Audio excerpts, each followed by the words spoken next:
mon meilleur ami est marocain. La nounou de mon fils, pas loin d'ici d'ailleurs, Anière, c'était une marocaine. Nadine Mourano, sort de ce corps, sort de ce corps. Je ne suis pas raciste, ma meilleure amie est tchadienne.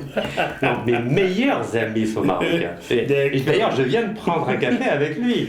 Non, j'ai aucun problème avec les Marocains, c'est mes frères. Tous les Africains sont mes frères. Et ça, je l'assume. Vous l'avez dit en Algérie, en Libye, au Maroc, où le noir est l'homme à battre, en Tunisie. Vous l'avez dit?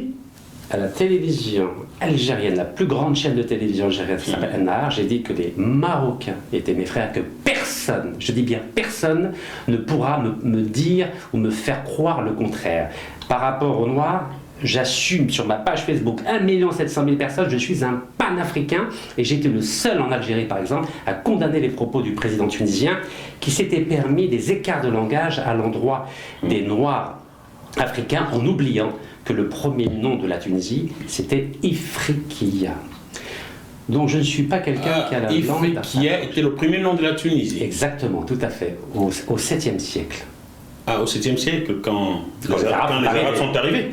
Et lui se sent dépositaire de l'héritage arabe. Donc je lui ai fait un petit cours d'histoire. Il faudrait l'expliquer aux Arabes, aux Nord-Africains, que ces terres-là n'appartenaient pas aux Arabes. Hein. Ils sont arrivés, ont installé ce que nous connaissons, la première traite arabo-musulmane. Ces terres-là, c'est les Noirs qui les possédaient.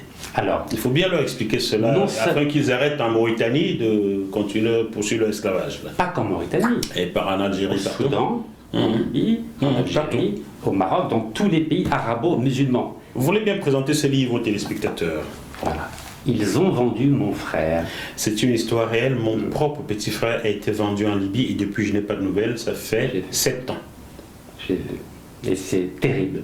C'est terrible comme histoire, car les Arabes ne sont pas au courant de ce qui se passe en Libye depuis la révolution avortée de 2011, où la Libye a sombré dans une guerre civile, et malheureusement, il n'y a pas que les Libyens qui ont perdu leurs enfants, mais aussi les Africains, dont votre frère, et j'espère qu'un jour, il en refera surface. J'espère, j'ai tout espoir. Je me dis que